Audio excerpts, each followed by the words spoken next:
नमस्कार, आपण पाहता हिरकणी न्यूज. हिरकणी न्यूज प्रत्येक क्षण ताज्या घडामोडी आणि महत्त्वाच्या प्रत्येक बातमीसाठी नेहमी तत्पर. कोल्हापूर जिल्हाधिकारी कार्यालय तिरंगी रोषणाईत न्हाले. प्रजासत्ताक दिनाच्या पूर्वसंध्येला देशभक्तीचा जागर. भारतीय प्रजासत्ताक दिनाचा उत्साह कोल्हापुरात शिगेला पोहोचला आहे. या राष्ट्रीय उत्सवाच्या पूर्वसंध्येला येथील जिल्हाधिकारी कार्यालय परिसर अतिशय आकर्षक अशा तिरंगी रोषणाईने उजाळून निघाला असून संपूर्ण परिसरात देशभक्तीचे चैतन्य पसरलं आहे.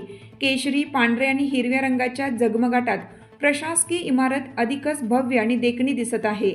देशाच्या लोकशाही मूल्यांचा आणि संविधानाचा गौरव करणाऱ्या प्रजासत्ताक दिनाचे औचित्य साधून जिल्हा प्रशासनाच्या वतीनं ही विशेष सजावट करण्यात आली आहे. इमारतीच्या मुख्य घुमटापासून ते प्रवेशद्वारापर्यंत विजेच्या दिव्यांची मनमोहक आरास करण्यात आली आहे. रात्रीच्या गडद अंधारातही तिरंगी रोषणाई कोल्हापूरकरांचे विशेष लक्ष वेधून घेत असून अनेकांनी या परिसराला भेट देऊन हा नयनरम्य सोहळा डोळ्यात साठवला.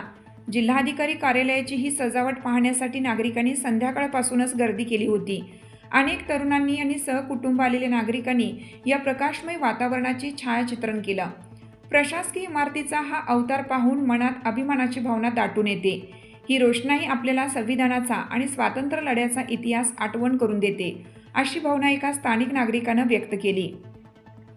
तरुणांमध्ये देशभक्तीची लाट, विशेषतः लहान मुलांमध्ये आणि विद्यार्थ्यांमध्ये या रोषणाईमुळे राष्ट्रीय सणाबद्दल प्रचंड उत्सुकता निर्माण झाली आहे. या नयनरम्य सोहळ्यामुळे तरुणांमध्ये राष्ट्रप्रेमाची भावना अधिक दृढ होत असल्याचे चित्र पाहायला मिळत आहे. प्रजासत्ताक दिनानिमित्त उद्या 26 जानेवारी रोजी जिल्हाधिकारी कार्यालयाच्या प्रांगणात मुख्य ध्वजारोहण समारंभ पार पडणार आहे. यावेळी विविध शासकीय आणि सांस्कृतिक कार्यक्रमांचं आयोजन करण्यात आलं असून जिल्ह्याचे पालकमंत्री आणि मान्यवरांची उपस्थिती लाभणार आहे.